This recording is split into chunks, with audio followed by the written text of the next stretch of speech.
നമ്മുടെ ലാസ്റ്റ് പോഡ്കാസ്റ്റിൽ ഒരു കസ്റ്റമർ വില്ല വാങ്ങിക്കുമ്പോൾ ശ്രദ്ധിക്കേണ്ടതായിട്ടുള്ള കുറേ കാര്യങ്ങൾ നമ്മൾ ഡിസ്കസ് ചെയ്തിരുന്നു. അപ്പം എനിക്ക് തോന്നുന്നു അതിൻ്റെ താഴെ വന്ന കമൻസും ഒക്കെ നോക്കുമ്പോൾ ഭയങ്കര ഇൻഫോർമേറ്റീവ് ആയിട്ടുള്ളൊരു പോഡ്കാസ്റ്റാണ്. ഇനിയും ഇങ്ങനത്തെ പോഡ്കാസ്റ്റ് ചെയ്യണം, അല്ലെങ്കിൽ കുറേയും കൂടെ ക്വസ്റ്റ്യൻസ് ഒക്കെ ആഡ് ചെയ്യണം എന്നൊക്കെ പറഞ്ഞ് ഒത്തിരി കമൻസ് ഞാൻ അതിൻ്റെ ഇടയിൽ കാണാനിടയായി. അപ്പോൾ എനിക്ക് തോന്നി നമ്മുടെ ഈ ഒരു പോഡ്കാസ്റ്റിൽ നമ്മൾ അന്ന് പെൻഡിങ് വെച്ചിട്ടുള്ള കുറച്ച് ക്വസ്റ്റ്യൻസും കൂടെ ആഡ് ഓൺസ് ചെയ്യാം എന്നുള്ളത്.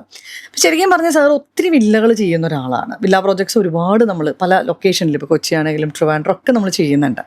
അപ്പോൾ ഈ 2025 ഇപ്പോൾ ഒരു ബയ്യറെ സംബന്ധിച്ചിടത്തോളം അവരുടെ മൈൻഡ് സെറ്റ്, അതുപോലെ പുതിയ കുറേ ട്രെൻഡുകളൊക്കെ ഇപ്പോൾ 2025 വന്നിട്ടുണ്ട്. അപ്പോൾ അതൊന്ന് സാറിന് ഒന്ന് എക്സ്പ്ലെയിൻ ചെയ്യാൻ പറ്റുമോ? വില്ലയുടെ മറ്റേത് ഇൻഡസ്ട്രി സംഭവിക്കുന്ന പോലെയൊക്കെ തന്നെ വില്ല മേടിക്കുന്നവർക്കും വീട് വെക്കുന്നവർക്കൊക്കെ ഒരുപാട് വ്യത്യാസങ്ങൾ വന്നിട്ടുണ്ട്. അപ്പോൾ അത് പുതിയതായിട്ട് മാർക്കറ്റിൽ വന്ന മെറ്റീരിയലിൻ്റെ അഡ്വർടൈസ്മെൻറ്റ് കണ്ടാൽ തന്നെ നമുക്ക് മനസ്സിലാവും ഒരുപാട് ട്രെൻഡ് വ്യത്യാസം വന്നിട്ടുണ്ട്. പ്രത്യേകിച്ച് ഈ കോവിഡിന് ശേഷം, കോവിഡിന് മുമ്പും കോവിഡിന് ശേഷമുള്ളത് എല്ലാ ഇൻഡസ്ട്രിയിലും ചേഞ്ച് വന്നിട്ടുണ്ട്. പക്ഷേ വില്ല മേടിക്കുന്നവർക്ക് ഭയങ്കര വ്യത്യാസം എനിക്കിതിൽ നിന്ന് മനസ്സിലാക്കാൻ പറ്റിയിട്ടുണ്ട്. അതിനകത്ത് നേരത്തെയൊക്കെ നമുക്കറിയാം, ഇപ്പം ഹോം ജിമ്മ്, ഹോം തിയേറ്ററുകൾ, ബാർ കൗണ്ടറുകൾ, ഇതൊക്കെ വളരെ റെയറായിട്ടൊക്കെയുള്ള വീടുകൾ ചെയ്യാറുള്ളൂ. അതെ, 10% ആൾക്കാരൊക്കെ അങ്ങനെ ഡിമാൻഡ് വരാറുള്ളൂ. ഇപ്പം എനിക്ക് തോന്നുന്നു 50% മുകളിൽ ആൾക്കാർ ഇങ്ങനെ ചോദിക്കാറുണ്ട്. പ്രത്യേകിച്ച് ഇപ്പം പണ്ട് വീടുകളിൽ ഓഫീസ് എന്നൊരു ട്രെൻഡ് ഇല്ല. ഇപ്പം ഈ വർക്ക് ഫ്രം ഹോം എന്നുള്ള കൺസെപ്റ്റ് വന്നപ്പം വീടിലൊരു ഓഫീസ് എന്നുള്ളത് അതൊക്കെ നമ്മൾ ഈ പ്ലാൻ ചെയ്യുന്ന സമയത്തിന് ആൾക്കാർ പ്ലാൻ ചെയ്ത് ചോദിക്കുന്നുണ്ട്. അപ്പോൾ റിക്വയർമെൻറ്റുകൾ വളരെ സ്പെസിഫിക് ആണ്. പിന്നെ ഇപ്പം ഒരു പണ്ടത്തെ പോലെ വീണ്ടും ഒരു വീടിനകത്ത് അടച്ചിരിക്കേണ്ട സിറ്റുവേഷൻ വന്നാൽ അതിനു വേണ്ടിയിട്ടാണ് ഇപ്പം കോർട്ട്യാർഡുകൾ, പാഷ്യോകൾ, ഇതൊക്കെ വീടിനകത്ത് പ്ലാനിൻ്റെ സമയത്തിന് ചെയ്യാൻ ആൾക്കാർ ഡിമാൻഡ് ചെയ്യാറുണ്ട്. അപ്പോൾ ഇതെനിക്ക് തോന്നുന്നത് കോവിഡിന് ശേഷമാണ്. കാരണം അന്ന് ശരിക്കും പറഞ്ഞാൽ അത്രയും നാൾ നമ്മളെല്ലാവരും വീട്ടിലായി പോയപ്പോൾ ഈ സാർ ഈ പറഞ്ഞ പോലത്തെ കാര്യങ്ങൾ കറക്റ്റാണ്. കാരണം ഇപ്പോൾ ചെറിയ വീടുകളിൽ പോലും ആൾക്കാർ home theatre, home gym, office room എല്ലാം ആഡ് ചെയ്ത് തുടങ്ങി. മറ്റേത് എനിക്ക് തോന്നുന്നത് നമ്മളൊരു വലിയ വീട്, ഒരു 5000 സ്ക്വയർ ഫീറ്റ്, 10000 സ്ക്വയർ ഫീറ്റ് വീടുകളിൽ മാത്രം കണ്ടിരുന്ന പല കാര്യങ്ങളും വീടിൻ്റെ ഉള്ളിൽ തന്നെ, ഇപ്പോൾ കുഞ്ഞു വീടുകളുടെ ഉള്ളിൽ തന്നെ അവർ ചെയ്തു തുടങ്ങിയിട്ടുണ്ട്. അതാണ് എനിക്ക് തോന്നുന്നൊരു മേജർ ഒരു വ്യത്യാസം വന്നിരിക്കുന്നത് അല്ലേ? അതെ, ശരിയാണ്. ഇത് നമുക്ക് പ്രാക്ടിക്കലി ചെയ്യാൻ പറ്റുന്ന കാര്യമാണ്. ഇപ്പോൾ ഇതിനകത്ത് വലിയ സ്ക്വയർ ഫീറ്റൊന്നും ആവശ്യമില്ല. ഇങ്ങനെയുള്ള കാര്യങ്ങൾ നമ്മൾ മിക്ക വീടുകളിലൊക്കെ ഉൾക്കൊള്ളിച്ച് പോകാറുണ്ട്. അതിനകത്ത് ആൾക്കാർ വളരെ ഹാപ്പിയുമാണ്. ശരിക്കും പറഞ്ഞാൽ ഇപ്പം നമുക്ക് ഇപ്പം ഈ പറഞ്ഞ കാര്യങ്ങളൊക്കെ ഉൾപ്പെടുത്തണമെങ്കിൽ എത്ര ഒരു സ്ക്വയർ ഫീറ്റ് തൊട്ടുള്ള വീട്ടിലൊക്കെ നമുക്ക് ചെയ്യാൻ പറ്റും സാർ? ഒരു 2000 സ്ക്വയർ ഫീറ്റിലൊക്കെ ഇതൊക്കെ പ്രാക്ടിക്കലാണ്. ഈ ഹോം ജിമ്മും ഹോം തിയേറ്ററൊക്കെ ചിലപ്പോൾ സ്ക്വയർ ഫീറ്റിനകത്ത് തന്നെ ഉൾപ്പെടുത്തണം നിർബന്ധമില്ല. അപ്പം നമ്മൾ ആൾക്കാർ ഹോം ജിമ്മൊക്കെ ചിലപ്പം ഓപ്പൺ ഏരിയയിലേക്ക് പിന്നീട് ആയിരിക്കും ചെയ്യുന്നത്.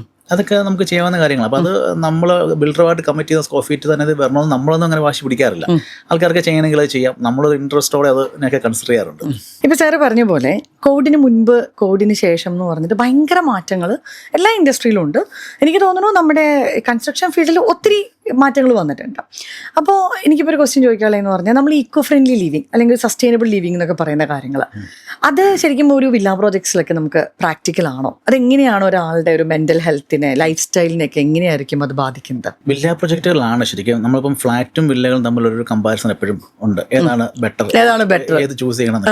പക്ഷേ ഈ ഒരു ചോദ്യത്തിന് ഇതിനെപ്പറ്റി പറയുമ്പം നമുക്ക് വില്ല പ്രൊജക്റ്റുകൾ നമുക്കിത് ഏത് എക്സ്റ്റെൻറ്റ് വേണം എന്നുള്ളത് നമ്മൾ ഡിസൈഡ് ചെയ്താൽ മതി. അല്ലെങ്കിൽ എത്രത്തോളം അതിന് നമുക്ക് വേണം, എത്ര ബഡ്ജറ്റ് നമ്മൾ സ്പെൻഡ് ചെയ്യാൻ തരാം, അത്രത്തോളം നമുക്ക് വില്ല പ്രൊജക്റ്റുകൾ ഇത് പ്രാക്ടിക്കലാണ്. ഇപ്പോൾ നമ്മൾ സോളാർ സൊല്യൂഷൻ പറയത്തില്ല, സോളാർ സിസ്റ്റം ചെയ്യണം, നമുക്ക് 100% വില്ലകൾ ചെയ്യാൻ പറ്റും. ആ ഒരു വീട്ടുകാരൻ ഡിസൈഡ് ചെയ്താൽ മതി, എനിക്ക് സോളാർ വെക്കണം, വേറെ ആരും അതിനകത്ത് വേണമെന്നോ അങ്ങനെ ഒരു കൂട്ടായ സഹകരണത്തിനൊന്നും ആവശ്യമില്ല. അപ്പോൾ അയാൾക്ക് 100% സോളാർ ചെയ്യാനുള്ള അധികാരമുണ്ട്. അല്ല, ചെയ്യാൻ പറ്റും. അവർക്കത് ഈ പവർ യൂസേജ് കുറയ്ക്കാനോ അങ്ങനെയൊക്കെ പറ്റുന്നുണ്ട്. പിന്നെ ഇപ്പം ഗ്രീൻ മെറ്റീരിയൽസ് കസ്റ്റമൈസ് ചെയ്യുന്ന ഇതെടുക്കുന്ന വില്ലകളെ സംബന്ധിച്ച് ഗ്രീൻ മെറ്റീരിയൽസ് എത്രത്തോളം ഉപയോഗിക്കണം, മാർക്കറ്റിൽ ഇതൊക്കെ അവൈലബിൾ ആണ്. അതൊക്കെ അവർക്ക് ഉപയോഗിക്കാൻ പറ്റും. പിന്നെ ഡ്രെയിനേജ്, അവിടെ റെയിൻ വാട്ടർ ഹാർവെസ്റ്റിങ്, ഇതൊക്കെ ഇൻഡിവിജ്വലി അവർക്ക് ഇതൊക്കെ ഒരു സസ്റ്റൈനബിലിറ്റിയുടെ പാർട്ടാണല്ലോ. അതെ. പിന്നെ എനിക്ക് തോന്നുന്നു നമ്മൾ ഓപ്പൺ ടെറസിൽ പല ആൾക്കാരും ചെറിയ ചെറിയ ഫാമിങ് അങ്ങനത്തെ കാര്യങ്ങളൊക്കെ ഇപ്പം ഒരുപാട് ആളുകൾ പ്രിഫർ ചെയ്യുന്നുണ്ട് അല്ലേ? ഓപ്പൺ ടെറസ് ഇപ്പം നമ്മൾ അങ്ങനെ ടെറസാക്കി ഇടാതെ അതുപോലെ ഒരു യോഗ പോലത്തെ ഏരിയാസ് ക്രിയേറ്റ് ചെയ്യുക, ഫുള്ള് ചുറ്റും ചെടികൾ വെക്കുക, അതൊക്കെ എനിക്ക് തോന്നുന്നു ഒരു കോവിഡിന് ശേഷം ഉണ്ടായിട്ടുള്ള കുറേ മാറ്റങ്ങളാണ്. അതെ, ഇതെല്ലാം വില്ലകളിൽ ഞാൻ പറയില്ല എത്ര വേണം, എത്രത്തോളം നമുക്ക് പോകണമെന്ന് മാത്രം ഡിസൈഡ് ചെയ്യാം. ലിമിറ്റുകളില്ല, എത്രത്തോളം വേണം അത്രത്തോളം ചെയ്യാം. നമ്മളൊക്കെ അതിനെ അത്രത്തോളം പ്രോത്സാഹിപ്പിക്കാറുണ്ട്. മെറ്റീരിയൽസ് ആണെങ്കിലും നമുക്ക് സെലക്ട് ചെയ്യാനും എല്ലാം ഉള്ള പ്രൊവിഷൻസ് കൂടുതലും വരുന്നത് നമുക്ക് വില്ലകളിലാണ് അല്ലേ? അതെ അതെ അതെ. ഇപ്പം ഈ വെൽനെസ് എന്നുള്ള കൺസെപ്റ്റ് ഇപ്പം ബിൽഡേഴ്സ് ഒക്കെ ഇപ്പം നമ്മളൊക്കെ ചെയ്യുന്നുണ്ട്. വെൽനെസ് എന്നുള്ള കൺസെപ്റ്റ് നമ്മളൊക്കെ നല്ല അറ്റൻഷൻ കൊടുക്കുന്നുണ്ട്. ഇപ്പം ക്രോസ് വെന്റിലേഷൻസ് വേണം, അല്ലെങ്കിൽ ആൾക്കാർക്ക് വാസ്തു വേണം, അല്ലെങ്കിൽ ഇതൊക്കെ ഇങ്ങനെയുള്ള കാര്യങ്ങളൊക്കെ. അപ്പം പ്ലാന്റുകൾ ഇൻഡോർ ഔട്ട്ഡോറും ഒക്കെ ചെയ്യാറുണ്ട്. അപ്പോൾ ഇതൊക്കെ പ്ലാനുകളിലൊക്കെ കൺസിഡർ ചെയ്യാറുണ്ട്. ഇതൊക്കെ എങ്ങനെ വേണം, ഏത് രീതി വേണം. ഇപ്പം വേസ്റ്റ് മാനേജ്മെൻ്റ് ആണ്, ബയോ ഡീഗ്രേഡബിൾ എന്നുള്ള രീതിയിൽ അതിൻ്റെ ഔട്ട് എടുത്ത് വീണ്ടും നമുക്ക് അവിടെ ചെടികൾക്ക് ഉപയോഗിക്കാൻ പറ്റുന്ന രീതിയിലൊക്കെ ആൾക്കാർ ചെയ്യുന്നുണ്ട്.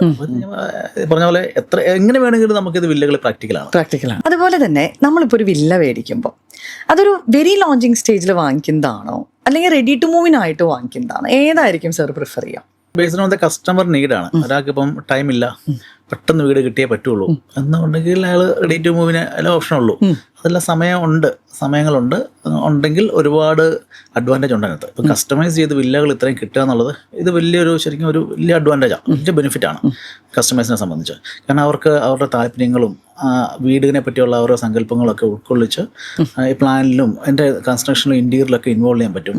ഒരു 1.5 വർഷത്തിനകത്ത് അത്രയും സമയമൊക്കെ ഉണ്ടെങ്കിൽ ഇപ്പം എവിടെയാണെങ്കിലും കേരളത്തിലെ ഏത് സിറ്റിയിലാണെങ്കിലും കസ്റ്റമൈസ് ചെയ്ത് വില്ലാസ് കിട്ടാനുണ്ട്. അപ്പോൾ അത് കസ്റ്റമൈസ് ഇത്രയും കാര്യങ്ങളൊക്കെ നമ്മുടെ ആവശ്യങ്ങളൊക്കെ ഉൾക്കൊള്ളിച്ച് ചെയ്ത് പോകണം എന്നുള്ളതാണെങ്കിൽ പലരും ഇപ്പം വാസ്തുവൊക്കെ കൺസിഡർ ചെയ്യുന്നത്. അപ്പോൾ ഇതിനെയൊക്കെ ബേസ് ചെയ്ത് അങ്ങനെ ചെയ്തെടുക്കാനാണെങ്കിൽ കസ്റ്റമൈസ് എടുക്കുന്നത് തന്നെയാണ് നല്ലത് അല്ലേ? ഇപ്പോൾ റെഡി ടു മൂവിന് എനിക്ക് തോന്നിയിട്ടുണ്ട് പലപ്പോഴും ഒരു കോംപ്രമൈസ് ചെയ്യേണ്ടി വരും നമ്മൾ എന്തിലെങ്കിലും അല്ലേ. ഇപ്പോൾ ചിലവർക്ക് ഒരു പൂജാ റൂം വെക്കണമെന്നുണ്ടെങ്കിൽ ചിലപ്പോൾ അത് ബുദ്ധിമുട്ടായിരിക്കും, അല്ലെങ്കിൽ ചിലപ്പോൾ കിച്ചൺ കുറച്ചും കൂടെ വലിയ കിച്ചൺ ആയിരിക്കും പ്രിഫർ ചെയ്യുന്നത്. അപ്പോൾ എനിക്ക് എപ്പോഴും തോന്നിയിട്ടുണ്ട് നമ്മളൊരു വില്ല ലോഞ്ചിങ് സ്റ്റേജിൽ എടുക്കുമ്പോൾ മിക്ക ബിൽഡേഴ്സ് എനിക്ക് തോന്നുന്നു ആ ഒരു കസ്റ്റമൈസേഷൻ എന്നുള്ളൊരു പ്രൊവിഷൻ കൊടുക്കുന്നുണ്ട്. ഇപ്പോൾ അപ്പാർട്ട്മെന്റ്സ് പോലെയല്ലല്ലോ. അപ്പാർട്ട്മെന്റ്സിൽ നമുക്ക് കസ്റ്റമൈസിങ് അങ്ങനത്തെ കാര്യങ്ങൾ വളരെ ബുദ്ധിമുട്ടുള്ളൊരു സാഹചര്യമാണ്. ഇന്റീരിയറിലുള്ള കസ്റ്റമൈസേഷൻ മാത്രമേ പറ്റത്തുള്ളൂ. ഇപ്പോൾ ലോഞ്ചിങ് സ്റ്റേജിൽ തന്നെ എടുക്കുന്നതായിരിക്കും നല്ലത് അല്ലേ? അത് തന്നെയാണ് നല്ലത്. കാരണം ഇതൊരു ഷോർട്ട് ടൈമിലേക്കല്ലല്ലോ, 2 years 5 years ചെയ്യുന്നല്ലോ, വെരി ലോങ് അല്ലേ. അങ്ങനത്തെ ഒരു ചെറിയ ഷോർട്ട് ടൈം നമ്മൾ ഇങ്ങനെ ഓപ്പർച്യൂണിറ്റി ഉള്ള സ്ഥിതിക്ക് ചെറിയൊരു സമയം നമുക്ക് വെയിറ്റ് ചെയ്യാൻ തയ്യാറാണെങ്കിൽ കസ്റ്റമൈസ് എടുക്കുന്നത് തന്നെയാണ് നല്ലത്. ഒരു 1 year ഒക്കെ വേണമെങ്കിൽ റെന്റിനൊക്കെ നിന്നിട്ട് അല്ലേ ഒരു 12 months നമുക്ക് വീട് ഹാൻഡ് ഓവർ ചെയ്യാൻ പറ്റുന്നുണ്ട്. അപ്പൊ ആ ഒരു 12 months എനിക്ക് തോന്നുന്നു റെന്റിൽ നിന്ന് ഒരു ലോഞ്ചിങ് ഓപ്ഷൻ തന്നെ നോക്കുന്നതായിരിക്കും എപ്പോഴും നല്ലത്. അത് കമ്മ്യൂണിറ്റി തന്നെയാണ്, ഇൻഡിവിജ്വൽ ആയിട്ടല്ല, കമ്മ്യൂണിറ്റി തന്നെയാണ് നമുക്ക് ഇങ്ങനെ കസ്റ്റമൈസ് എടുക്കാൻ പറ്റുന്നത്. പണ്ട് ഇത്രയും ഓപ്ഷൻസ് കസ്റ്റമൈസേഷൻ ഇല്ല.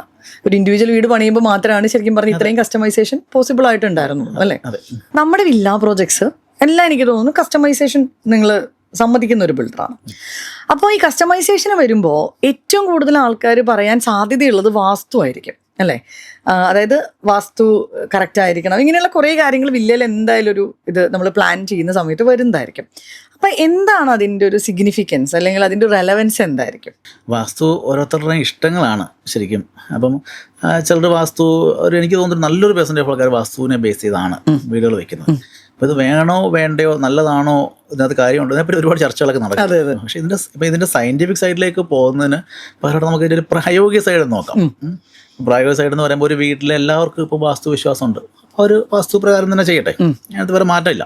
ഇനിയിപ്പം കുറച്ച് പേർക്ക് ഇപ്പോൾ ഒരാൾക്ക് ആ വാസ്തുവിൽ വിശ്വാസമുണ്ട്, ബാക്കിയുള്ളവർക്കില്ല. ആ സാഹചര്യത്തിൽ വാസ്തു നോക്കി പോകുന്നത് നല്ലത്. അല്ലെങ്കിൽ ഇവിടെ ഉണ്ടാകുന്ന പ്രശ്നങ്ങളെല്ലാം ഈ ഒരാൾ പോയിന്റ് ചെയ്യുന്നത് ഈ വാസ്തുവിലേക്കായിരിക്കും. അപ്പൊ ബാക്കിയുള്ളവർക്ക് ഒരു മനസമാധാനം ഉണ്ടാവില്ല. ബേസിക്കലി എനിക്ക് തോന്നുന്നു നമ്മുടെ മനസമാധാനത്തിന് വേണ്ടിയിട്ടാണ് വാസ്തു നോക്കുന്നത് അല്ലേ? ഇതൊക്കെ മനസ്സിൽ പതിഞ്ഞു പോയ ചില വിശ്വാസങ്ങളാണ്. അപ്പോൾ നമ്മളിത് പറഞ്ഞോ കൺവിൻസ് ചെയ്തോ ഒന്നും മാറ്റാൻ പറ്റില്ല. ഇനി മാറ്റിയാൽ ഇതൊക്കെ താൽക്കാലികമാണ്. വീണ്ടും എന്തെങ്കിലും പ്രശ്നങ്ങൾ വരുമ്പോൾ ഇതൊക്കെ വീണ്ടും പൊന്തി വരുന്ന സാഹചര്യങ്ങളുണ്ട്. ഇനിയിപ്പോൾ ഇതൊന്നുമല്ല, എല്ലാവർക്കും വാസ്തു വിശ്വാസം ഇല്ലാത്തവരാന്നിരിക്കട്ടെ, ആ ഫാമിലി എല്ലാവർക്കും വാസ്തു വിശ്വാസം ഇല്ലാത്തവരാണ്. അങ്ങനെയാണെങ്കിലും ഇനി ഇവർ വാസ്തു നോക്കാണ്ട് ബിൽഡ് ചെയ്തു, ഇനി ഇവർക്ക് എന്തെങ്കിലും ഒന്ന് റെന്റ് ഔട്ട് ചെയ്യണം എന്ന് തോന്നിക്കഴിഞ്ഞാൽ അപ്പോൾ ഈ വരുന്നവർ ചിലപ്പോൾ ഇതൊക്കെ നോക്കുന്നതായിരിക്കും. അല്ലെങ്കിൽ ചിലപ്പോൾ റീസെയിൽ ചെയ്യണം എന്ന് വിചാരിച്ചാൽ അവർ നോക്കുന്നതായിരിക്കും. അതെ, റീസെയിൽ വരുമ്പോഴും ചിലപ്പോൾ 10 പേര് റീസെയിൽ നമ്മൾ ഓപ്പൺ ചെയ്യുമ്പോൾ ഡിമാൻഡ് കുറയും. 10 പേര് കാണാൻ വരുമ്പോൾ ചിലപ്പോൾ 6-7 പേര് ഈ റീസൺ കൊണ്ട് വേണ്ടെന്ന്. അപ്പോൾ ഇതെല്ലാം കൂടെ കൺസിഡർ ചെയ്യുമ്പോൾ പ്രായോഗിക തലം നോക്കിയിട്ട് ഇത് വേണോ വേണ്ടതെന്ന് ഡിസൈഡ് ചെയ്യുന്നതായിരിക്കും നല്ലത്. സയന്റിഫിക് കാര്യങ്ങൾ അവിടെ നിൽക്കട്ടെ എന്നാ എനിക്ക് തോന്നിയിട്ടുള്ളത്. ഇപ്പം പല കസ്റ്റമേഴ്സും ഇപ്പം നമ്മൾ കൊച്ചിയിൽ നോക്കുകയാണെങ്കിൽ കൂടുതലും വാങ്ങിക്കുന്നത് ഇപ്പോൾ വില്ലയാണെങ്കിൽ അപ്പാർട്ട്മെൻ്റ് ആണെങ്കിലും ഒക്കെ വാങ്ങിക്കുന്നത് കൂടുതൽ NRIs ആണ് അല്ലേ? ഇവർ പലരും വിളിക്കുമ്പോൾ ഇപ്പോൾ അവർ നമ്മളോട് ചോദിക്കുന്ന കാര്യങ്ങളെന്ന് പറഞ്ഞു കഴിഞ്ഞാൽ എത്രത്തോളം സേഫാണ് നമ്മളൊരു വില്ല കമ്മ്യൂണിറ്റി എന്ന് പറയുന്നത്. ഇപ്പം പലർക്കും എനിക്ക് തോന്നുന്നു പ്രായമുള്ള അച്ഛനമ്മേനെ മാറ്റാനായിരിക്കും, അല്ലെങ്കിൽ ചിലപ്പോൾ ഹസ്ബൻഡ് പുറത്തായിരിക്കും, വൈഫും കുട്ടികളും ചെറിയ കുട്ടികളായിരിക്കും. അപ്പോൾ എന്തൊക്കെ കാര്യങ്ങളാണ് നമ്മളൊരു വില്ല പ്രോജക്റ്റ് ചെയ്യുമ്പോൾ ഈ സേഫ്റ്റിയുടെ പാർട്ടായിട്ട് നമ്മൾ എടുക്കേണ്ട മുൻകരുതലുകൾ എന്തൊക്കെയായിരിക്കും? സേഫ്റ്റിയെ സംബന്ധിച്ച് നമ്മൾ ബിൽഡിങ്ങുകളൊക്കെ ചെയ്യുന്ന കാര്യത്തിൽ നമ്മൾ ഒരുപാട് മുമ്പോട്ട് പോയിട്ടുണ്ട് പല കാര്യങ്ങളിലും. പക്ഷേ സേഫ്റ്റിയുടെ കാര്യത്തിലൊക്കെ നമ്മൾ അതിനൊരു കൺസൾട്ടിങ്ങോ അതിനൊരു പരിഗണനയൊന്നും ഈ വില്ലകളെയൊക്കെ സംബന്ധിച്ച് പിന്നെ CCTV സെക്യൂരിറ്റി അങ്ങനെയുള്ള സിസ്റ്റമൊക്കെ ഉണ്ട്. ഇൻഡിവിജ്വൽ വീടൊക്കെ ചെയ്യുന്നൊരു സേഫ്റ്റി എത്രത്തോളം കൺസിഡർ ചെയ്യണമെന്നുണ്ടെന്ന് ചോദിച്ചു കഴിഞ്ഞാൽ നമ്മൾ ചിന്തിക്കേണ്ട ഒരു കാര്യമാണ്. അപ്പോൾ ശ്രദ്ധിച്ചാൽ മതി, മനസ്സിലാവും. വീടുകളിലൊക്കെ മെയിൻ ഡോറുകൾ നല്ല ഡോറായിരിക്കും, പക്ഷേ ബാക്കിയുള്ള ഔട്ട്സൈഡ് ഡോറുകളൊക്കെ അത്ര നല്ല സ്ട്രെങ്തൊന്നും ആയിരിക്കില്ല. പ്രത്യേകിച്ച് ഈ റൂഫ് ടോപ്പുകൾ ഇപ്പൊ പലയിടത്തും ഈ വീടുകളൊക്കെ പൊളിച്ചു കയറുന്നത് റൂഫ് ടോപ്പിലെ ഡോറുകളാണ്. ഇതൊക്കെ ചിലപ്പം വുഡൻ ഡോറുകൾ തന്നെ ആണോ എന്ന് തന്നെ നമുക്ക് സംശയമാണ്. ഏതെങ്കിലും ഒരു ഡോർ, സ്റ്റെയർ റൂമിന്റെ ഡോറല്ലേ, ഏതെങ്കിലും ഒരു ഡോറൊക്കെ പ്ലേസ് ചെയ്യാന്നുള്ളതാണ്. അതുപോലെ ടോയ്ലറ്റുകളിലൊക്കെ മനസ്സിലായി, ടോയ്ലറ്റുകളിലൊക്കെ നമ്മൾ വലിയ വിൻഡോകൾ വെക്കും. നമ്മൾ ടോയ്ലറ്റുകൾ വലിയ വിൻഡോയുടെ ആവശ്യമൊന്നുമില്ല. ഇത് വെട്ടം കയറി തുറന്നിടാനൊന്നും പോകുന്നില്ല നമ്മൾ. പക്ഷേ എന്നിട്ട് ശരിക്കും എക്സോസ്റ്റ് ഫാൻ മതി ടോയ്ലറ്റുകൾ, അതിൻ്റെ ആവശ്യമുള്ളൂ. അപ്പം ഇപ്പം ഒരു നല്ലൊരു മഴയുള്ള സിറ്റുവേഷൻ ആണെന്നിരിക്കട്ടെ, ഒരു ടോയ്ലറ്റിൻ്റെ ഒരു വലിയ വിൻഡോ പൊളിച്ച് ഒരാൾ അകത്ത് കയറാം, നല്ലൊരു മഴയുള്ള സമയത്ത് ഈ സൗണ്ടൊന്നും നമ്മൾ കേൾക്കില്ല. ഈ ടോയ്ലറ്റിൽ നിന്ന് ബെഡ്റൂമിലേക്കുള്ള ഡോർ എന്നൊക്കെ പറഞ്ഞാൽ ഒരു സെപ്പറേഷൻ ഡോർ മാത്രം, അത് സ്ട്രെങ്ത് ഉള്ള ഡോർ ഒന്നുമില്ല. മിക്കയിടത്തും ഈ ടോയ്ലറ്റിന്റെ വിൻഡോകളൊക്കെ പൊളിച്ചിട്ടാണ് അകത്തേക്ക് കയറുന്നത്. പിന്നെ അതുപോലെ അപ്പോൾ നമ്മൾ ഈ ഡോറിന്റെ ഫ്രെയിമുകളൊക്കെ പ്ലേസ് ചെയ്യുന്ന സമയത്ത് ശരിക്കും അത് നമ്മൾ കോൺക്രീറ്റ് ചെയ്താണ്, ഈ ക്ലാമ്പുകൾ വെച്ചിട്ട് അതിനെ കോൺക്രീറ്റ് ചെയ്താണ് പ്ലേസ് ചെയ്യേണ്ടത്. അപ്പം അങ്ങനെയൊക്കെ തന്നെ ആണോ ഇത് പ്ലേസ് ചെയ്യുന്നത് എന്നുള്ളതൊക്കെ ഉണ്ട്. ഇതൊക്കെ വളരെ സിമ്പിളായിട്ട് ആൾക്കാർ പൊളിച്ചകത്തേക്ക് കയറുന്ന സിറ്റുവേഷൻസ് ഉണ്ട്. ഇപ്പം പുതിയ വീടുകളെ സംബന്ധിച്ച് ഗ്ലാസുകൾ വെക്കുമ്പോഴേ ഫുൾ ഏരിയ ഗ്ലാസ് ആയിരിക്കും. ഇതിന് ഷോയ്ക്ക് വേണ്ടി നമ്മൾ ഗ്രില്ലുകൾ അവോയ്ഡ് ചെയ്യുന്നുണ്ട്. അപ്പം ഗ്രില്ലുകൾ അവോയ്ഡ് ചെയ്യുമ്പോൾ ജസ്റ്റ് ഗ്ലാസുകൾ മാത്രമാണ്. അപ്പോൾ ഇത് കമ്മ്യൂണിറ്റി ലിവിങ്ങിൽ ഇതൊക്കെ ഓക്കെയാണ്. പക്ഷേ ഇൻഡിവിജ്വലായിട്ട് വീടുകൾ വെക്കുമ്പം ഇങ്ങനെ ഗ്ലാസുകളൊക്കെ മാത്രം വെക്കുന്ന സമയങ്ങളിലൊക്കെ പല പ്രശ്നങ്ങളുണ്ട്. കമ്മ്യൂണിറ്റിയിൽ നമ്മൾ, എനിക്ക് തോന്നുന്നു ഇപ്പം അഡ്വാൻസ്ഡ് ആയിട്ടുള്ള ഒത്തിരി ടെക്നോളജിയും കാര്യങ്ങളൊക്കെ നമ്മൾ യൂസ് ചെയ്യുന്നുണ്ട് അല്ലേ? ഇപ്പം നമ്മൾ CCTV ക്യാമറാസ് കാര്യങ്ങൾ എല്ലാം അല്ലേ? അതുകൊണ്ട് ഈ ഡോറുകളുടെ തിക്നെസ് ഒരു പ്രശ്നമാണ്. ഇപ്പം നമ്മൾ കോസ്റ്റ് കട്ട് ചെയ്യാൻ വേണ്ടിയിട്ടൊക്കെ തടി കുറയ്ക്കാൻ വേണ്ടിയിട്ടൊക്കെയാണ് ഈ ഡോറുകളുടെ തിക്നെസ് ഒക്കെ ഭയങ്കര കുറവായിരിക്കും. അപ്പോൾ ഇത് നമ്മൾ ഈ കാണുന്ന ഡോർ എന്ന് പറഞ്ഞാൽ ഒരു സിംഗിൾ വുഡ് അല്ലല്ലോ, ഒറ്റത്തടി അല്ലല്ലോ ശരിക്കും. ഇത് പല തടികളെ ജോയിൻറ്റ് ചെയ്തെടുക്കുന്ന. അപ്പം ജോയിൻറ്റ് ചെയ്തുമ്പോൾ ഒരു ഔട്ടർ ഫ്രെയിം ഉണ്ടാവും. ഈ ഔട്ടർ ഫ്രെയിമിലേക്കാണ് നമ്മൾ ബാക്കി തടികൾ ശരിക്കും ഇൻസെർട്ട് ചെയ്യണം. അപ്പോൾ ഇൻസെർട്ട് ചെയ്യുന്ന സ്ഥലങ്ങളിൽ ഇതിന് തിക്നെസ് ഭയങ്കര, മൊത്തം എൻ്റെ ഡോറിന് തിക്നെസ് കുറവാണെങ്കിൽ ഇതിന് തിക്നെസ് കുറവായിരിക്കും. ചെറിയ ഹോളുകളിലേക്കാണ് ചെറിയ പീസുകൾ, തടിയുടെ പീസുകൾ നമ്മൾ ഇൻസെർട്ട് ചെയ്യുന്നത്. അപ്പോൾ ഇവിടെ ഈ പറഞ്ഞ പോലെ ഇതിന് തിക്നെസ് കുറവായിരിക്കും. അപ്പോൾ അതൊക്കെ ജസ്റ്റ് ഒന്ന് തള്ളി കഴിയുമ്പോൾ തന്നെ അകത്തേക്ക് പോകുന്ന സിറ്റുവേഷൻസ് ആണ്. പിന്നെ അതുപോലെയാണ് ഈ മാസ്റ്റർ സ്വിച്ചുകളുണ്ട്. മാസ്റ്റർ സ്വിച്ച് എന്നാൽ ഔട്ട് സൈഡിലെ എല്ലാ സ്വിച്ചുകളും എല്ലാ ബെഡ്റൂമിലും മാസ്റ്റർ സ്വിച്ച് വേണം ശരിക്കും. അല്ല ഔട്ട് സൈഡ് ഓർ ഇൻസൈഡ് എത്ര പരമാവധി ലൈറ്റുകൾ ഒറ്റ മാസ്റ്റർ സ്വിച്ചിൽ മനസ്സിലായി. ഒറ്റ സ്വിച്ചിട്ട് എല്ലാം രീതിയിൽ അല്ലേ? അതെ, ഇത്തരം സ്വിച്ചുകൾ നമുക്ക് വേണ്ടത് തന്നെയാണ്. പക്ഷേ അപ്പോൾ വേറെ കാര്യമുണ്ട്, നമ്മളിപ്പോൾ UPS കൊടുക്കുമ്പോൾ, പവർ പോകുന്ന സമയത്ത് UPS കൊടുക്കുന്ന സമയത്ത് പലരുടെ ഈ മാസ്റ്റർ സ്വിച്ചുകളൊന്നും UPS കവർ ചെയ്യില്ല. ശരിക്കും UPSനകത്തുനിന്ന് ഉള്ള ബാക്കപ്പ് ഏറ്റവും കൂടുതൽ വേണ്ട ഇത്ര മാസ്റ്റർ സ്വിച്ചുകൾക്കാണ്. പിന്നെ അവിടെ അലാമുകൾ പലരും പല ബെഡ്റൂമുകളൊക്കെ ആയിരിക്കാം. എന്തെങ്കിലും ഒരു തെഫ്റ്റിൻ്റെ ഇൻഫർമേഷൻ നടന്നാൽ എല്ലാവരും ഇൻഫോം ചെയ്യണം. ഫോൺ വിളിച്ചോ അല്ലെങ്കിൽ എഴുന്നേറ്റ് പോയി അപ്പോൾ ഇൻഫോം ചെയ്യാൻ പറ്റുന്ന സിറ്റുവേഷൻ ഒന്നും ആയിരിക്കില്ല. അപ്പോൾ അലാമുകളും കാര്യങ്ങളൊക്കെ നമുക്ക് സെറ്റ് ചെയ്യുന്നത്. അതുകൊണ്ട് ഈ CCTV ക്യാമറകൾ മാക്സിമം പ്രൊമോട്ട് ചെയ്യുക. CCTVയുടെ വയറിങ്ങുകൾ അത് നമ്മൾ ഇലക്ട്രിക്കൽ വയറിങ് നടക്കുന്ന സമയത്ത് തന്നെ ഈ വയറുകൾ ആർക്കും കട്ട് ചെയ്യാൻ പറ്റാത്ത രീതിയിൽ ഒത്തുകൂടെ ഒക്കെ തന്നെ ചെയ്യണം, നമ്മൾ പ്ലേസ് ചെയ്ത് പോവുക. ഇത്തരം കാര്യങ്ങളൊക്കെയാണ്. പിന്നെ അതുപോലെയാണ് നമുക്കിപ്പോൾ പലയിടത്തും ഈ മീറ്റർ ബോക്സിനോട് ചേർന്നാണ് ഫീസുകൾ വരുന്നത്. ഈ ഫീസുകളൊക്കെ നമ്മൾ ആരും ക്ലോസ് ചെയ്യാറൊന്നുമില്ല, ലക്ഷ്യമായിട്ട് ഇട്ടിരിക്കുകയാണ്. KSEB റീഡിങ്ങിന് വേണ്ടിയിട്ട് നമ്മളിത് ഓപ്പൺ ചെയ്തിട്ടിരിക്കുക. പക്ഷേ ഇവിടെ ഈ ഫീസുകൾ ഡിസ്കണക്ട് ചെയ്യാൻ വലിയ പാടൊന്നുമില്ല. ആർക്കും ഡിസ്കണക്ട് ചെയ്യുമ്പം ഈ മാസ്റ്റർ സ്വിച്ചുകൾക്കൊക്കെ UPS ഉണ്ടോ, ഇങ്ങനെയൊക്കെയുള്ള കാര്യങ്ങളിതെല്ലാം നമ്മൾ ഹൈ അറ്റൻഷൻ കൊടുക്കേണ്ട കാര്യങ്ങളാണ്. അതുപോലെ തന്നെയുള്ള കാര്യമാണ് ഈ ഡോറുകളിലും വിൻഡോകളും നമ്മൾ ഒറ്റ ഫ്രെയിമിലാണ്, അടുത്തടുത്താണ് കൊടുക്കാറുള്ളത്. അപ്പം ഈ ഡോറിൻ്റെ ഗ്ലാസുകൾ ബ്രേക്ക് ചെയ്യാൻ വലിയ പാടൊന്നുമില്ല. അപ്പം ഈ പലയിടത്തും ശ്രദ്ധിച്ചാൽ മനസ്സിലായി, ഗ്ലാസുകൾ ബ്രേക്ക് ചെയ്ത് നമുക്ക് ഈ ഡോറിൻ്റെ ലോക്കുകൾ നമുക്ക് പുറത്തുനിന്ന് തന്നെ എടുക്കാൻ പറ്റുന്ന രീതിയിലാണ്. അതൊക്കെ നമ്മൾ ഇങ്ങനെയുള്ള കാര്യങ്ങളൊക്കെ ശ്രദ്ധിക്കുകയാണെങ്കിൽ ഒരു പരിധിവരെയൊക്കെ നമുക്കിതിനെ ചെയ്യാം, റെസിസ്റ്റ് ചെയ്യാനായിട്ട് പറ്റും. അല്ലെങ്കിൽ നമ്മുടെ മനസ്സിലെങ്കിലും നമ്മളിങ്ങനെ കാര്യങ്ങളൊക്കെ ചെയ്തിട്ടുണ്ട്, ഒരു സമാധാനം, ഒരു വിശ്വാസവും സമാധാനമൊക്കെ ഉണ്ട്. പിന്നീടല്ലേ സാറേ, ഇപ്പം നമുക്ക് കേരളത്തിൽ ക്ലൈമറ്റ് ഒട്ടും പ്രെഡിക്റ്റ് ചെയ്യാൻ പറ്റാത്ത രീതിയിലാണ് പോകുന്നത്. അപ്പം നമ്മൾ ഒരു വീടിൻ്റെ പ്ലാൻ ചെയ്യുന്ന സമയത്ത് എന്തൊക്കെ കാര്യങ്ങളാണ് നമ്മൾ ഈ ഒരു ക്ലൈമറ്റിനെ ബേസ് ചെയ്തിട്ട് നമ്മൾ ശ്രദ്ധിക്കേണ്ടത്, അതൊന്ന് എക്സ്പ്ലെയിൻ ചെയ്യാമോ? കേരളത്തിലെ ബിൽഡിങ്ങുകൾ ഡിസൈൻ ചെയ്യുമ്പോൾ ആർക്കിടെക്ട്സും എഞ്ചിനീയേഴ്സിൻ്റെ ഏറ്റവും വലിയ ചലഞ്ച് നമ്മുടെ ഈ ക്ലൈമറ്റ് തന്നെയാണ്. നമുക്കൊരു 5-6 മാസം റെയിൻ, ഇപ്പം 5-6 മാസം ഒന്നും പറയാൻ പറ്റില്ല. രാവിലെ റെയിനാണ്, നല്ല റെയിനാണ്, ഉച്ച കഴിഞ്ഞ് നല്ല ചൂടുള്ള സാഹചര്യങ്ങളാണ്. പിന്നെ ഹ്യൂമിഡിറ്റി ഉള്ളൊരു ക്ലൈമറ്റുമാണ്. അപ്പോൾ ഇതിനകത്ത് നിന്നോട്ട് വീട് ഡിസൈൻ ചെയ്യാൻ ഒത്തിരി ചലഞ്ചസ് ഉണ്ട്. അപ്പോൾ ഇത് മഴ എന്ന് പറഞ്ഞാൽ നമുക്ക് വാളുകളിലേക്കൊക്കെ ഡയറക്റ്റ് ബിൽഡിങ്ങിലേക്ക് വരാണ്ടിരിക്കണം. അതുപോലെ തന്നെ ചൂടാണെങ്കിലും ഒരു റിഫ്ലക്ഷനായിട്ട് കിട്ടുന്ന നല്ലത്, ഡയറക്റ്റ് അടിക്കരുത്. പഴയ വീടുകൾ ശ്രദ്ധിച്ചാൽ മനസ്സിലാവും, ചുറ്റും വരാന്തകളൊക്കെ ഉള്ള വീടുകളാണ്. അപ്പം ഡയറക്റ്റ് നമുക്ക് ഈ സൺലൈറ്റ് എത്തില്ല. എന്നാൽ റിഫ്ലക്ഷൻ ആയിട്ട് നമുക്ക് വെട്ടം കിട്ടുന്നു. ഇപ്പം നമ്മളങ്ങനെ വരാന്തകളൊന്നും ചെയ്യാറില്ല. ഇതിന് ഇപ്പോഴത്തെ സാഹചര്യത്തിൽ ഏറ്റവും കൂടുതൽ നമുക്ക് ഈ ഒരു കാര്യത്തിന് സഹായിക്കുന്ന ഈ സൺഷെയ്ഡുകളാണ്. സൺഷെയ്ഡുകളെ എത്രത്തോളം ഇതിനകത്ത് പ്രാക്ടിക്കലി ആൾക്കാർ ഡിസൈൻ ചെയ്യുന്നതെന്ന് എനിക്ക് അറിഞ്ഞുകൂടാ. പക്ഷെ നമുക്ക് സൺഷെയ്ഡുകൾ ശരിക്കും ഇതിനകത്ത് യൂസ്ഫുൾ ആണ്. മഴയെ ഇത് നമുക്ക് നന്നായിട്ട് മഴ പെയ്യുന്ന സമയങ്ങളിൽ ഡയറക്റ്റ് വാളുകളിലേക്ക് വെള്ളം വരാത്ത രീതിയിൽ സൺഷെയ്ഡുകൾ പ്രൊട്ടക്ട് ചെയ്യാറുണ്ട്. പക്ഷെ അത് നമുക്ക് കഴിവതും എൻ്റയർ ബിൽഡിംഗ് ഏരിയയ്ക്ക് കൊടുക്കുക.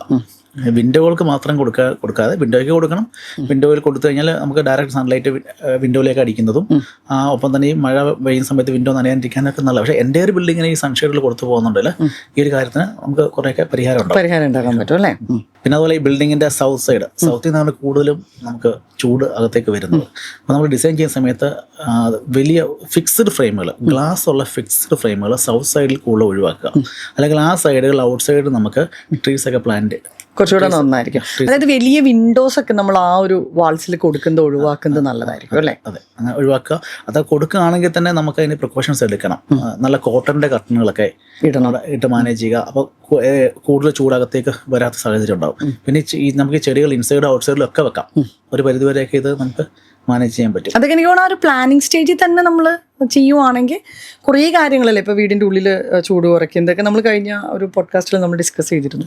അപ്പോൾ അതൊക്കെ എനിക്ക് തോന്നുന്നു ഇനീഷ്യൽ സ്റ്റേജിൽ തന്നെ നമ്മളിതെല്ലാം ഡീറ്റെയിൽഡ് ആയിട്ട് ശ്രദ്ധിച്ച് പോവുകയാണെങ്കിൽ കുറേ കാര്യങ്ങൾ നമുക്ക് മാറ്റം വരുത്താം. തീർച്ചയായിട്ടും ക്രോസ് വെന്റിലേഷൻ അത് ഭയങ്കര ഇമ്പോർട്ടൻ്റ് ആണ്. അപ്പം ഹ്യൂമിഡിറ്റി ഉണ്ട് നമുക്ക്. അപ്പോൾ ഈ ഹോട്ട് എയർ എസ്കേപ്പ് ചെയ്യണമല്ലോ. അപ്പോൾ അതിന് ക്രോസ് വെന്റിലേഷൻസ് അത്യാവശ്യമാണ്. എയർ വന്ന് പുറത്ത് പോയേ പറ്റുള്ളൂ. അപ്പോൾ അത് വീടിനകത്ത് ഏറ്റവും കൂടുതൽ എല്ലാത്തിനേക്കാളും കൂടുതൽ കൺസിഡർ ചെയ്യേണ്ട ഒരു കാര്യമാണ് ഈ ക്രോസ് വെന്റിലേഷൻ. അപ്പം വാസ്തുവൊക്കെ ഒരു പരിധി വരെ പറയുന്നത് ഇതൊക്കെയാണ്. അപ്പം നമുക്കിത് ഒരു ബേസിക് സയൻസ് നമുക്ക് എല്ലാവർക്കും അറിയാവുന്നതാണ്. അപ്പം നമുക്കറിയാവുന്ന ബേസിക് സയൻസ് വെച്ചിട്ട് നമുക്ക് ഈ വെന്റിലേഷൻസും എയർ കയറി ഇറങ്ങി പോകണം, ഇതൊക്കെ നമുക്ക് ഒരു സാധാരണ കോമൺ സെൻസിൽ നിന്ന് നമുക്ക് മാനേജ് ആർക്കും ചെയ്യാവുന്ന കാര്യങ്ങളേ ഉള്ളൂ. അതുപോലെ നമ്മളിപ്പോൾ ഒരു വില്ല അല്ലെങ്കിൽ വീട് തുടങ്ങുന്നതിന് മുൻപ് ടെക്നിക്കലി എനിക്ക് തോന്നുന്നു കുറച്ച് പ്ലാനുകൾ നമ്മൾ ഫിനിഷ് ചെയ്യേണ്ടതുണ്ട്. അപ്പോൾ ഏതൊക്കെ പ്ലാനാണ് നമ്മൾ തീർത്തു വെക്കേണ്ടത്? ഇതൊരു വളരെ ഇമ്പോർട്ടൻ്റ് ആയ ഒരു ക്വസ്റ്റ്യൻ ആണ്. പലർക്കും ഈ പറഞ്ഞ പോലെ എല്ലാം കംപ്ലീറ്റ് ചെയ്ത് കഴിയുമ്പോൾ പല അബദ്ധങ്ങൾ പറ്റി എന്ന് പറയുന്നത് ഈ പ്ലാനുകൾ എല്ലാം തീർക്കാണ്ട് പോകുന്നതാണ്. ഇപ്പോൾ നമുക്ക് ആർക്കിടെക്ചർ പ്ലാൻ എല്ലാവരും ചെയ്യാറുണ്ട്. ആർക്കിടെക്ചർ പ്ലാൻ എന്ന് പറയുമ്പോൾ അതിൻ്റെ ടോട്ടൽ ആർക്കിടെക്ചറും space, number of bedroom, square feet, അങ്ങനെയുള്ള കാര്യം, സ്റ്റോറേജുകൾ എങ്ങനെ വേണം, ഇതൊക്കെയാണ്. ഇതിനൊപ്പം തന്നെ interior plan, first architecture plan ആണ്. ഒപ്പം തന്നെ ഇൻറ്റീരിയറിൻ്റെ പ്ലാൻ. ഇൻറ്റീരിയർ അതിൻ്റെ ഫങ്ഷണാലിറ്റിയാണ്. എവിടെ വേണം കബോർഡിൻ്റെ ജസ്റ്റ് കബോർഡ് മാത്രമല്ല, എങ്ങനെ വേണം, അതിൻ്റെ ലുക്ക് ആൻഡ് ഫീൽ എങ്ങനെ വേണം, ലൈറ്റുകൾ എങ്ങനെ വേണം, ഇങ്ങനെയുള്ള കാര്യങ്ങളെല്ലാം ഇൻറ്റീരിയറിലാണ് നമ്മൾ ചെയ്യുന്നത് മെയിനായിട്ട്. എനിക്ക് പക്ഷേ മിക്ക ആൾക്കാരും വീട് തീരുമ്പോഴാണ് ഇന്റീരിയറിന്റെ ആളുടെ അടുത്ത് പോകുന്നത് അല്ലേ. അതൊക്കെ മാറിക്കിട്ടിയാൽ വളരെ നല്ലതാണ്. ആർക്കിടെക്ചർ പ്ലാൻ ഒപ്പം തന്നെ ഇന്റീരിയർ പോകണം. അപ്പോൾ ഇന്റീരിയർ പ്ലാനെ കൺസിഡർ ചെയ്യുമ്പോൾ ചിലപ്പോൾ ആർക്കിടെക്ചറിനകത്ത് പോലും കുറച്ച് വ്യത്യാസങ്ങൾ, കാരണം ഇന്റീരിയർ ആണല്ലോ നമ്മുടെ സങ്കല്പം, എങ്ങനെ വേണം എന്നുള്ളതിന്റെ വീട് അങ്ങനെ ആക്കുന്നത് ഇന്റീരിയർ ആണ്. അതെ, ചില ആർക്കിടെക്ചർ പ്ലാനകത്ത് ചില വ്യത്യാസങ്ങൾ പിന്നെ വരുത്താൻ പറ്റില്ല. വൺസ് ബിൽഡ് ചെയ്താൽ പിന്നെ ചെയ്യാൻ പറ്റില്ല. അല്ലെങ്കിൽ നമുക്ക് ഇതൊക്കെ ചെയ്തു പറ്റും. അപ്പം ഇന്റീരിയറിന്റെ പ്ലാൻ വേണം, ആർക്കിടെക്ചറിന്റെ പ്ലാൻ വേണം. പിന്നെ ഒപ്പം തന്നെ ഇമ്പോർട്ടൻസ് ഉള്ളതാണ് വയറിംഗ് പ്ലാൻ, ഇലക്ട്രിക്കൽ അല്ലേ. ഇലക്ട്രിക്കൽ പ്ലാൻ എന്ന് പറഞ്ഞാൽ കാരണം ഇത് നമുക്ക് ലൈറ്റുകൾ എവിടെ വേണം, അല്ലെങ്കിൽ നമ്മളൊരു നൈറ്റിലൊരു റൂമിലേക്കല്ലേ എവിടേക്കല്ലേ എൻ്റർ ചെയ്യാം, ഡോർ തുറന്ന് എൻ്റർ ചെയ്യുമ്പോൾ നമുക്ക് പെട്ടെന്ന് നമുക്ക് റൈറ്റ് ഹാൻഡ് ആണോ ലെഫ്റ്റ് ഹാൻഡ് ആണോ ഉപയോഗിക്കുന്നത്. റൈറ്റ് ഹാൻഡ് ഉപയോഗിക്കുമ്പോൾ ഡോർ തുറക്കുമ്പോൾ റൈറ്റ് സൈഡിൽ തന്നെ ആ സ്വിച്ച് വേണമല്ലോ. പിന്നെ നമുക്ക് ലൈറ്റ് ഇല്ലാണ്ട് ആ റൂമിലേക്ക് ചെന്ന് സ്വിച്ച് കണ്ടുപിടിക്കുന്ന സിറ്റുവേഷൻസ് ഉണ്ടാവരുത്. എന്ന് പറഞ്ഞ പോലെ ഇലക്ട്രിക്കലിൻ്റെ പ്ലാന് ഭയങ്കര ഇമ്പോർട്ടൻ്റ് ആണ്, വളരെ ഭയങ്കര ഇമ്പോർട്ടൻ്റ് ആണ്. അപ്പോൾ ആ ഇലക്ട്രിക്കലിൻ്റെ പ്ലാൻ നമ്മൾ കംപ്ലീറ്റ് ചെയ്യണം. അപ്പോൾ തന്നെ പ്ലംബിങ്ങിൻ്റെ പ്ലാനാണ്. ഇത് നമ്മൾക്ക് നേരത്തെ ഫിനിഷ് ചെയ്താൽ ഏറ്റവും നല്ലതാണ്. ഈ പൈപ്പുകളുടെ ഒക്കെ നീഡുകളും കാര്യങ്ങളും ഒക്കെ ഉണ്ടാവും. ഇതെല്ലാം നമുക്ക് ഫൈനലൈസ് ചെയ്ത് ഇപ്പം കിച്ചനെ സംബന്ധിച്ചൊക്കെ ഈ പ്ലാൻ വളരെ ഇമ്പോർട്ടൻ്റാണ്. അപ്പോൾ നമുക്ക് പലർക്കും സിങ്കുകളൊക്കെ പല താല്പര്യങ്ങളാണ്. സിങ്ക് വേണം, ഓവൻ വേണം, വാഷിംഗ് മെഷീൻ ഇവിടെ വെക്കണം, ഇങ്ങനെയുള്ള കാര്യങ്ങൾ. ഇതിനൊക്കെ നമുക്ക് ഇത്തരം പ്ലാനുകളൊക്കെ കംപ്ലീറ്റ് ചെയ്ത് ശരിക്കും പറഞ്ഞാൽ ആ വീട്ടിലെ ഏറ്റവും ചെറിയ സാധനങ്ങൾ എന്താണോ, ഏറ്റവും മൈന്യൂട്ട് കാര്യങ്ങൾ, അപ്പോൾ ചെറിയൊരു ഗ്ലാസ് എവിടെ വെക്കണം, അല്ലെങ്കിൽ ഒരു പ്ലേറ്റ് എവിടെ വെക്കണം, അത്രത്തോളം കാര്യങ്ങൾ പ്ലാൻ ചെയ്യാൻ പറ്റിയെങ്കിൽ അത്രത്തോളം നല്ല. സ്റ്റോറേജുകൾ ഈ 4-5 സെന്റുകളൊക്കെ ചെയ്യുന്ന ബിൽഡിങ്ങുകൾ സ്റ്റോറേജുകൾ ഭയങ്കര ഇമ്പോർട്ടൻറ്റ്. പിന്നീട് സാധനങ്ങൾ കൂടിക്കൊണ്ടേ വരും, എങ്ങനെ മാനേജ് ചെയ്യും. അപ്പോൾ സ്റ്റോറേജ് എവിടെയൊക്കെ നമുക്ക് ചെയ്യാൻ പറ്റുമോ അവിടെയൊക്കെ സ്റ്റോറേജ് ചെയ്തു പോകണം. അപ്പം architecture plan, interior plan, electrical plan, പ്ലംബിങ്ങിൻ്റെ പ്ലാന്. പിന്നെ നമുക്ക് പിറ്റുകൾ ധാരാളം ഉണ്ട് ഔട്ട് സൈഡ്. ഇപ്പോൾ വാസ്തുവിലൊക്കെ കൺസിഡർ ചെയ്യാൻ നിങ്ങൾ ടോയ്ലറ്റിൻ്റെ പിറ്റുകളൊക്കെ ഉണ്ട്.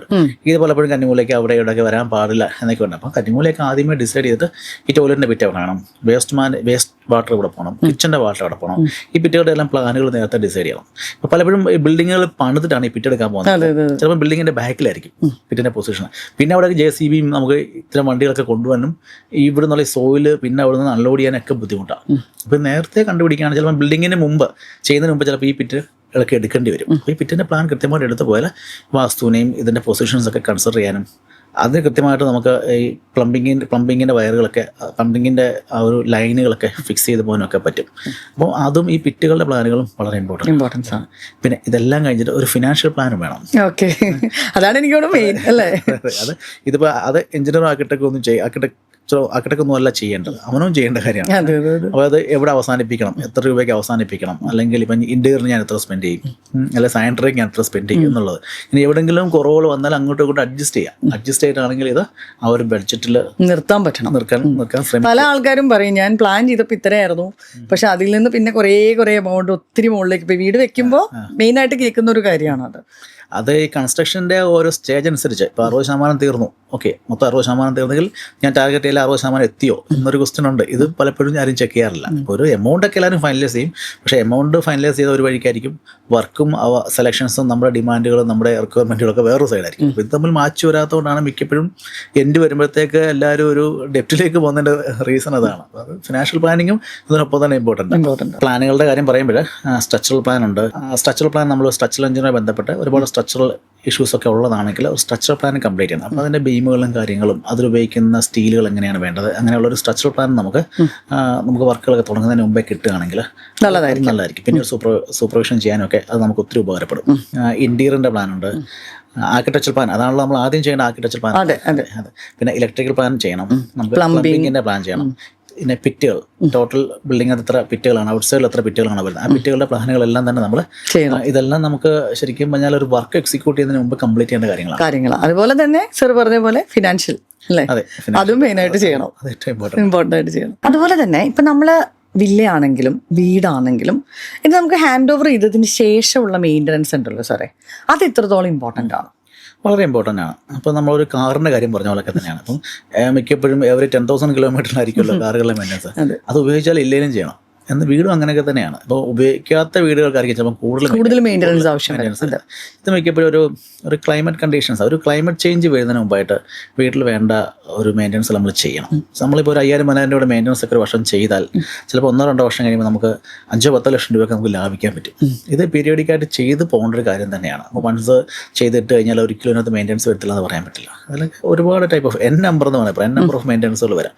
അതിന് നമ്മൾ തന്നെ ഒന്ന് ചെക്ക് ചെയ്തിട്ട് ഈ പറഞ്ഞ പോലെ ഒരു ക്ലൈമറ്റ് ചേഞ്ച് ഒക്കെ വരുന്നതിന് മുമ്പായിട്ട് നമ്മളൊന്ന് ചെക്ക് ചെയ്ത് വേണ്ട ചെറിയ ചെറിയ കാര്യങ്ങൾ ചെയ്തു പോകാമെങ്കിൽ നമുക്ക് യാതൊരു കുഴപ്പമില്ലാണ്ട് ഇത് ബിൽഡിങ്ങിൻ്റെ ഒരു ഡ്യൂറബിലിറ്റിക്കൊക്കെ നല്ലതാണ്. ഇപ്പം നമ്മൾ പ്ലാനുകളെ കുറിച്ച് പറഞ്ഞല്ലോ, ഒരു വില്ല അല്ലെങ്കിൽ വീട് സ്റ്റാർട്ട് ചെയ്യുന്നതിന് മുമ്പ് ഇത്ര പ്ലാനുകൾ നമ്മൾ ഫിനിഷ് ചെയ്തിരിക്കണമെന്ന് സാർ പറഞ്ഞല്ലോ. അതുപോലെ തന്നെ എനിക്ക് തോന്നുന്നു വളരെ ഇമ്പോർട്ടൻ്റ് ആയിട്ടുള്ളൊരു കാര്യമാണ് ഗവൺമെൻറ് അപ്രൂവൽസ്. അത് പല ആൾക്കാർക്കും അറിയില്ല എന്തൊക്കെ അപ്രൂവൽസ് നമ്മൾ എടുത്ത് വെക്കണം ഇത് തുടങ്ങുന്നതിന് മുൻപ് എന്നുള്ളത്. അപ്പോൾ അതൊന്ന് എക്സ്പ്ലെയിൻ ചെയ്യാമോ? വില്ല പ്രൊജക്റ്റുകളെ സംബന്ധിച്ച് ഒരുപാട് ലെവൽ ഓഫ് അപ്രൂവൽസ് നമുക്ക് ആവശ്യമുണ്ട്.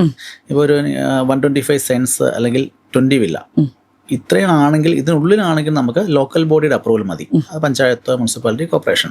അതല്ല, അതിൽ കൂടുതലുണ്ട്. 20 വില്ലയും 125 സെൻസിന് മുകളിലോട്ടാണെങ്കിൽ നമുക്ക് ടൗൺ പ്ലാനിങ്ങിൻ്റെ അപ്രൂവൽ വേണം. ഈ അപ്രൂവൽ എന്താണെങ്കിലും ആദ്യത്തെ ലെവൽ വേണ്ടതാണ്. പിന്നെ അതുപോലെ ലാൻഡ് ഡെവലപ്മെൻറ്റ് ഉണ്ടെങ്കിൽ ഡെവലപ്മെൻറ്റ് അപ്രൂവൽ വേണം.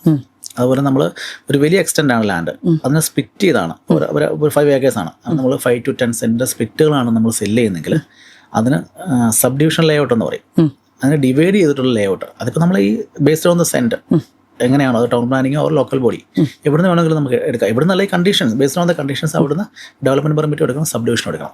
ഇത്രയും എടുത്തെങ്കിൽ മാത്രമേ നമുക്ക് റെറയുടെ അപ്രൂവലിന് പോകാൻ പറ്റുള്ളൂ. അപ്പോൾ റെറ എന്ന് പറയുന്നത് ഇവിടെ ഒരു വലിയ മൈൽസ്റ്റോണാണ്. അപ്പോൾ റെറ ഉണ്ടെങ്കിൽ ഇതൊക്കെ ക്ലിയർ ആണ് എന്നാണ് അതിൻ്റെ അർത്ഥം. അതെ, റെറ അപ്രൂവൽ ഉണ്ടെങ്കിൽ. ഇപ്പോൾ വില്ല പ്രൊജക്റ്റിന് റെറയ്ക്ക് തന്നെ 2 അപ്രൂവലുണ്ട്. പ്ലോട്ട് ഡെവലപ്മെന്റിന് അപ്രൂവലുണ്ട്, റിയൽ വില്ല പ്രൊജക്റ്റിന് അപ്രൂവലുണ്ട്. പ്ലോട്ട് ഡെവലപ്മെന്റിന് അപ്രൂവൽ എടുക്കുകയാണെങ്കിൽ ആ ബിൽഡറിനെ സംബന്ധിച്ച് അവിടെ അവർ വില്ല ചെയ്ത് കംപ്ലീറ്റ് ചെയ്യാൻ റെസ്പോൺസിബിലിറ്റി ഒന്നും അവർക്കില്ല. അവർക്ക് ആ ഒരു പ്ലോട്ടുകൾ ഡെവലപ്പ് ചെയ്യുക, സെല് ചെയ്യുക എന്നുള്ളത് മാത്രമേ ഉള്ളൂ. പക്ഷേ വില്ലയായിട്ട് നമുക്ക് അപ്രൂവൽ എടുക്കാം. വില്ലയായിട്ട് അപ്രൂവൽ എടുക്കുകയാണെങ്കിൽ ആ വില്ല പ്രോജക്റ്റുകൾ ആ റെറേ പറയുന്ന എൻഡ് ഡേറ്റ് എന്നാണോ ആ വില്ല പ്രോജക്റ്റുകൾ വില്ല പ്രൊജക്റ്റായിട്ട് തന്നെ കംപ്ലീറ്റ് ചെയ്യണമെന്നുണ്ട്. അപ്പോൾ ഇത് നമ്മൾ നമ്മുടെ ഇൻറ്റൻഷൻ എന്താണോ, പ്ലോട്ട് മേടിക്കാൻ നമ്മൾ തന്നെ ബിൽഡ് ചെയ്യണോ, അതല്ല ഒരു ബിൽഡറെ നിന്ന് കംപ്ലീറ്റ് ചെയ്ത് മേടിക്കാനാണോ നമ്മൾ ഉദ്ദേശിക്കുന്നത്, നമുക്ക് എങ്ങനെയാണോ വേണ്ടത് അതിനെ ബേസ് ഇതെല്ലാം റെറയുടെ സൈറ്റുകൾ കയറി നമുക്ക് ആർക്കും തേർഡ് പാർട്ടിക്ക് ഏത് പ്രോജക്റ്റും പരിശോധിക്കാവുന്നേ ഉള്ളൂ. അപ്പോൾ ഇത്രയും അപ്രൂവലുകളാണ് നമുക്ക് വേണ്ടത്. ഇതിന് ശേഷം നമുക്ക് ഓരോ ബിൽഡിങ്ങുകൾ, അതായത് ബിൽഡിങ്ങുകൾക്ക് ഈ ലോക്കൽ ബോഡിയിൽ നിന്ന് നമുക്ക് പെർമിറ്റ് എടുക്കേണ്ടതായിട്ടുണ്ട്. ഈ പെർമിറ്റ് എടുക്കണം, അത് കംപ്ലീറ്റ് ചെയ്യുമ്പോൾ ആ പെർമിറ്റ് ബേസ് ചെയ്ത് വേണം നമുക്ക് അതിൻ്റെ വർക്ക് എക്സിക്യൂഷൻ നടത്താൻ. അത് കഴിഞ്ഞ് കംപ്ലീറ്റ് ചെയ്ത് കഴിയുമ്പോൾ അതിൻ്റെ കംപ്ലീഷൻ എടുക്കണം. കംപ്ലീഷൻ എടുക്കുമ്പോഴാണ് നമുക്ക് ബിൽഡിംഗ് നമ്പറും കാര്യങ്ങളൊക്കെ കിട്ടുന്നത്. അതുപോലെ നമ്മൾ ഈ പ്ലാനിൻ്റെ അകത്ത് ശ്രദ്ധിക്കേണ്ട ഒരു കാര്യമാണ് ഈ കാർ പാർക്കിംഗ്. പലരും പിന്നീട് ആൾക്കാർക്ക് ബുദ്ധിമുട്ട് തോന്നുന്ന കാര്യമാണ്. ശരിക്കും 4 സെന്റിൽ പണിയുന്ന ബിൽഡിങ്ങിൽ പോലും നമുക്ക് 2 കാർ പാർക്കിംഗ് കിട്ടും. നന്നായിട്ട് പ്ലാൻ ചെയ്താൽ ഉറപ്പായിട്ട് 2 കാർ പാർക്കിംഗ് കിട്ടും. 5 സെന്റിലേക്ക് 2 3 കാർ പാർക്കിംഗ് ചെയ്യാം. പല വീടുകളിലും കാണാം 2 പാർക്കിംഗ് ഉണ്ടാവും, പക്ഷെ 2 വണ്ടിയുണ്ട്. ആദ്യം രണ്ടാമത് വന്ന വണ്ടിയെ ആദ്യം ഇറങ്ങിപ്പോളൂ. അങ്ങനെ സിറ്റുവേഷൻ കാണാം. ഇതൊക്കെ ശരിക്കും നമുക്കൊരു ഡെയിലി ഡിഫിക്കൽറ്റിയാണ്, ഡെയിലി ബുദ്ധിമുട്ടുകളാണ്. അപ്പോൾ എത്ര നാൾ അവിടെ താമസിക്കുന്നു അത്രയും നാൾ ഈ ഒരു പ്രശ്നമുണ്ട്. ഓരോരുത്തർ ഉപയോഗിക്കുന്ന ഓരോ വണ്ടിയായിരിക്കും. അപ്പോൾ ഒന്ന് ഇറക്കിയിട്ടേ ഒന്നും ചെയ്യാൻ പറ്റുള്ളൂ. ഇതൊക്കെ നമ്മളൊന്ന് ചെറിയ ശ്രദ്ധ കൊടുത്താൽ നമുക്ക് മാനേജ് ചെയ്യുന്ന കാര്യങ്ങളാണ് പാർക്കിംഗ്. അപ്പം ഇത് ഈ പറഞ്ഞ ബിൽഡിംഗ് ഒക്കെ ചെയ്ത് കഴിഞ്ഞാൽ വണ്ടി കയറുമ്പോഴായിരിക്കും, ഗേറ്റ് ഒക്കെ ചെയ്ത് കഴിഞ്ഞിട്ട് വണ്ടി കയറുമ്പോഴായിരിക്കും ഇതൊക്കെ ശ്രദ്ധിക്കുന്നത്, ഇതൊക്കെ മനസ്സിലാക്കും. പിന്നെ നമുക്ക് ഇതിനകത്തൊന്നും ഒരു പരിഹാരങ്ങളില്ല എന്നുള്ളതാണ്. അപ്പോൾ ഈ കാർ പാർക്കിംഗ് ശ്രദ്ധിക്കേണ്ട ഒരു കാര്യം. പിന്നെ അതുപോലെ നമ്മുടെ വേസ്റ്റ് എങ്ങനെയാണ് വേസ്റ്റ് മാനേജ് ചെയ്യുന്നത്, എത്രത്തോളം വേസ്റ്റ് നമുക്ക് വരാൻ ചാൻസ് ഉണ്ട്, അത് നമ്മൾ ശ്രദ്ധിച്ചു പോകേണ്ട കാര്യമാണ്. വീടിനകത്തുള്ള ഡ്രെയിനേജ്, നമ്മുടെ വീടിൻ്റെ മുകളിൽ നിന്നുള്ള വരുന്ന വെള്ളങ്ങളും നമ്മുടെ വെള്ളങ്ങളൊക്കെ ഇനി ഇത് പുറത്തോട്ട് പോകണം. വീടിനകത്ത് നമുക്ക് ചെയ്യാൻ പറ്റില്ല. റെയിൻ വാട്ടർ ഹാർവെസ്റ്റിംഗ് ഒക്കെ ഉണ്ടെങ്കിൽ കുഴപ്പമില്ല. അല്ലെങ്കിൽ നമ്മുടെ കോമ്പൗണ്ട് നമുക്കിത് പറ്റില്ല, പുറത്തേക്ക് പോയേ പറ്റുള്ളൂ. ഇത് പുറത്തേക്ക് എങ്ങനെ പോകും എന്നുള്ളത്, പുറത്തേക്കുള്ള നമുക്ക് ടോട്ടൽ വെള്ളം റൂഫ് ടോപ്പിൽ നിന്ന് കളക്ട് ചെയ്ത് പുറത്തേക്ക് അങ്ങ് ചെയ്യാൻ പറ്റില്ല. അത് നമുക്ക് ഒന്ന് മാനേജ് ചെയ്ത് പോകണം. അത് ഒരു അണ്ടർഗ്രൗണ്ട് സ്റ്റോറേജ് വഴി നമുക്കിത് പൈപ്പ് വഴി തന്നെ നമുക്കിത് മെയിൻ ഡ്രെയിനേജ് സിസ്റ്റത്തിലേക്ക് പോകണം. അപ്പോൾ അങ്ങനത്തെ ഒരു സംവിധാനമൊക്കെ നമുക്ക് ചെയ്തു പോകണ്ട. പിന്നെ അതുപോലൊരു കാര്യമാണ് ഇപ്പം ഈ കോട്ടയാടും പശുകളും. കോട്ടയാട് എന്ന് പറയുന്നത് പാർട്ട് ഓഫ് ദി സ്കോഫിറ്റാണ്, ഒരു വാളിനകത്തൊക്കെ ആയിരിക്കും വരുന്നത്.